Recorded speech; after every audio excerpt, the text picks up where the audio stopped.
પાણી બાબતની રજૂઆત લઈને ગયા તો એફઆઈઆર, પાણીની વાત કરે એની ઉપર એફઆઈઆર, ને દારૂ વેચે એ પ્રદેશ પ્રમુખ.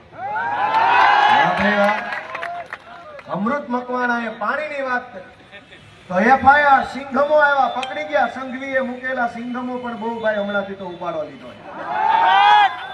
કેટલાક અધિકારીઓ, નાના કર્મચારી તો બહુ સારા છે, નાના જમાદારો, નાના ક્લાર્ક, નાના તલાટી, નાના કર્મચારીઓ તો બજારા બધું બહુ સારા માણસો, પણ કેટલાક મોટા અધિકારીઓને સંઘવી પાસેથી મેડલ જોતા છે.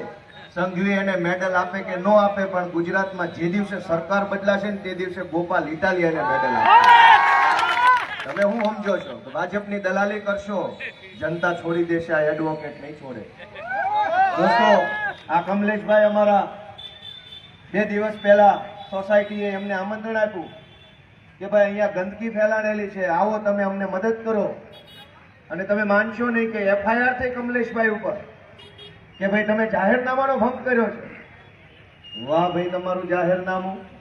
ભાજપ વાળા આ થાનની અંદરથી કરોડો રૂપિયાનો કોલસો કાઢી લે છે, કોઈ જાહેરનામાનો ભંગ નથી થતો.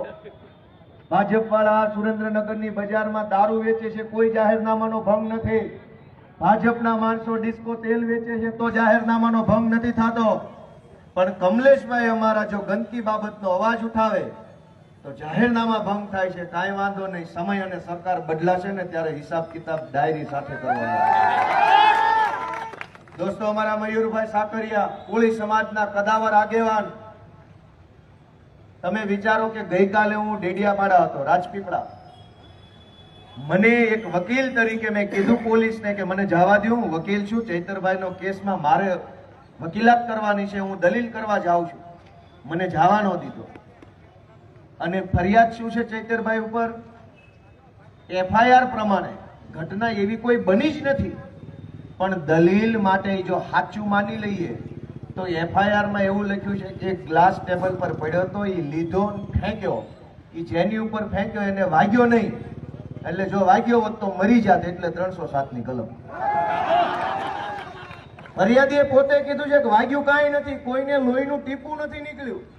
મારનાર નહીં, માર ખાનાર નહીં, કેમ કે એને વાગ્યું નથી. 307 લગાવી સિંઘમોએ. સંઘવીના કહેવાથી જેને જેને મેડલ જોતો છે ને મોર હાલે છે.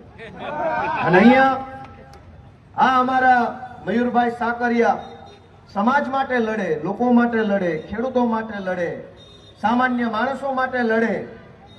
એની ઉપર 307 નો ગુનો દાખલ કર્યો. કેવી રીતે? કે લાફો માર્યો ને એમાં 307.